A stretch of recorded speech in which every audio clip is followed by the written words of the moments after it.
بسم الله الرحمن الرحيم السلام عليكم ورحمة الله تعالى وبركاته كل وعنا ونكسن صاحبة قيمها يقدرنت إنك مدن هل كان واقرن كميديا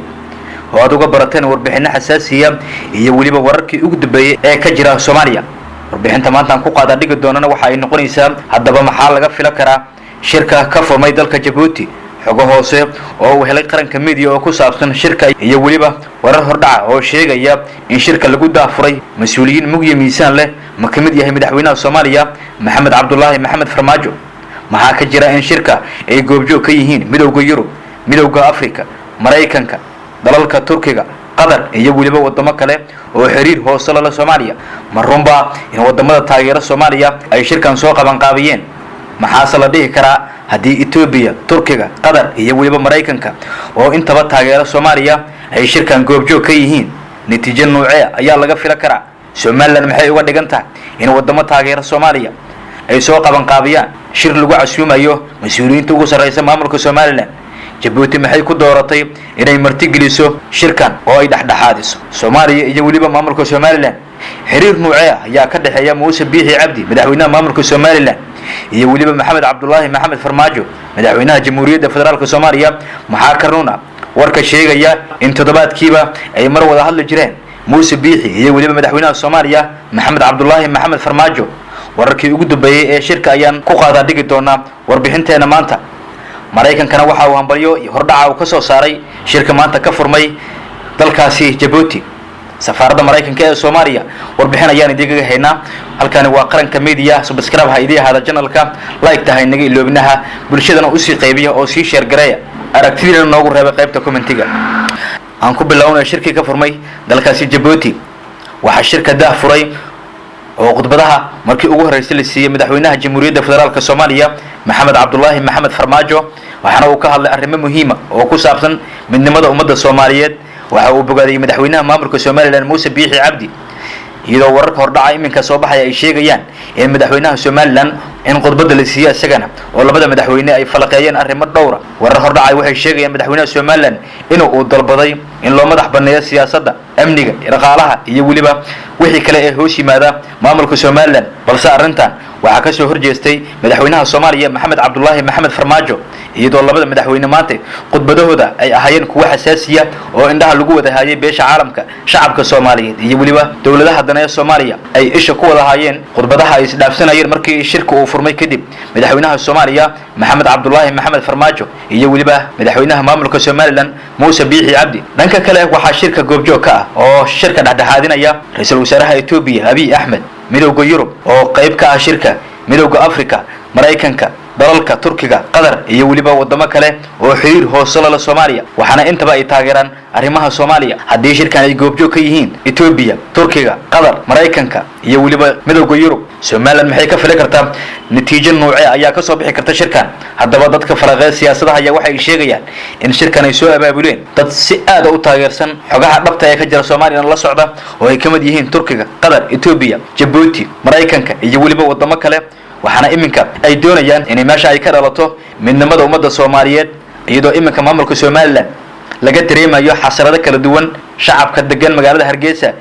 Burco Boorama Berbera iyo waliba degmooyinka kale ee ka tirsan gobolada waqooyiina waxay si wada jir u soo dhaweeyeen kulankan maanta ku dhaxmaraya dalkaasi Jabuuti iyagoo u arka kulan meedala waxa iminka meeshaas ka cad in ay dib u bilaaban rabto midnimo Soomaaliyeed oo loo dhan yahay Ismaaciil Cumar Geele madaxweynaha dalkaasi Jabuuti maxuu ku doortay inuu casuumo madaxda ugu sareysa Soomaaliya iyo Somaliland kulankan uu martigeliyo warar hordhaca iminka aan waxa ay sheegayaan in madaxweynaha Jabuuti Ismaaciil Cumar Geele uu doonayo arrimaha Soomaaliya inuu qayb ka noqdo kulankan uu martigeliyo waxay ka dhigan tahay arrintan in Ismaaciil Cumar Geele uu ku doonayo magac iyo maamuus inuu ka dhaxlo midaynta ummadda Soomaaliyeed ee gobolada waqooyi iyo waliba gobolada koonfureed wararku waxay intaas ku dirayaan in isagu uu dalbaday inuu dhaxdhaxaadiyo aba uu casuumo madaxda ugu sareysa Soomaaliya iyo Somaliland waxana uu ka codsaday Mareykanka Ethiopia Turkiga Qatar waxana uu sheegay inuu martigelinayo kulanka ugu horeeya ee is-afgarashada ee loo imaanayo gogosha uu ka fidiyay dalkaasi Jabuuti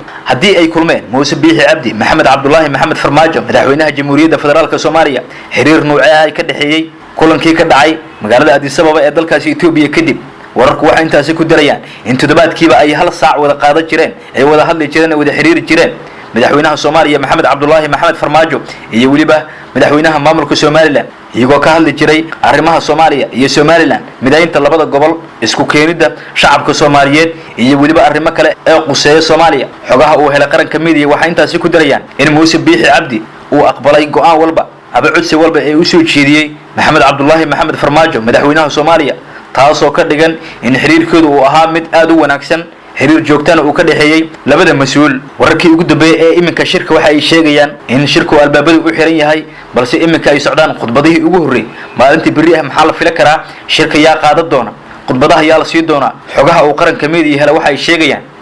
in maalintii birita shirka lagu daafuri doono ra'iisul wasaaraha xukuumadda federaalka Soomaaliya Xasan Cali Khayre iyo waliba gudoomiyaha golaha guurtida maamulka Somaliland Salabaal Maxamuud Aadan wararkuna waxa intaasi ku darayaan inay ka hadli doonaan arrimo masiiriya ee u dhaxeeya labada dhinac maalinta saddexaad oo ammaan ugu xasaasisan shirka ayaa waxa wararku sheegayaan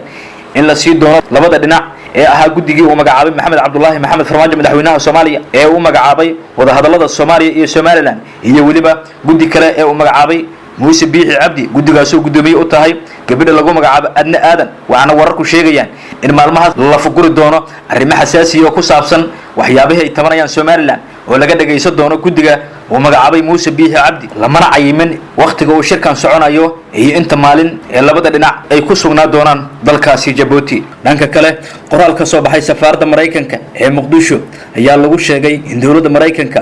ay soo dhaweynayso wada hadallada u furmay madaxweynaha Soomaaliya Maxamed Cabdullaahi Maxamed Farmaajo iyo Muuse Biixi Cabdi madaxweynaha maamulka Somaliland oo ka qayb galaya shirkan uu shir gudoomiye doona madaxweynaha dalkaasi Jabuuti Ismaaciil Cumar Geelle dawladda Mareykanka ayaa madaxweynaha Jabuuti uga mahad celisay dadaalka uu ku bixiyay kulankan waxaana sidoo kale qoraalka lagu bogaadiyay Maxamed Cabdullaahi Maxamed Farmaajo madaxweynaha Soomaaliya safaaradda Mareykanka ee Muqdisho ayaa waxa ay soo dhaweysay furitaanka wada hadallada labada dhinac ee Soomaaliya iyo maamulka Somaliland Jabuuti waxa lagu amaaray doorkeeda ku aadan martigelinta shirkan war kooban ka soo baxay safaaradda Mareykanka ayaa waxa lagu yiri waxaan amaanaynaa hoggaanka wanaagsan ee madaxweyne Farmaajo iyo waliba Muuse Biixi Cabdi waxaan u mahad celinaynaa Ismaaciil Cumar Geelle oo martigeliyay kulan taariikhi ah ayaa lagu yiri qoraalka ka soo baxay safaaradda Mareykanka ee Muqdisho ugu dambeyntii qoraalka ayaa waxa lagu cadeeyay in Mareykanka uu taageerayo iskaashiga wanaagsan ee dhexmaraya dadka Soomaaliyeed waxaana dhammaan dadka Soomaaliyeed loogu baaqay inay ka qayb noqdaan hanaanka wanaagsan ee iminka ka bilowda dalkaasi Jabuuti saaxiibada qiimaha iyo qadarinta inaga mudan halkani waa qaranka media subscribe ha idii ahaada channelku like tan noo saara si share gareeya muuqaalada aan soo gelina page-kan saaxiibadan waxaan ka codsanaynaa inay aragtidooda ku aadan warbixintan xasaasiga ah ee aan ka diyaarinay shirka ka furmaya dalkaasi Jabuuti inay aragtidooda qaybta commentiga ay noogu soo gudbiyaan waad mahadsantihiin assalaamu calaykum waraxmatullaahi wabarakaatuh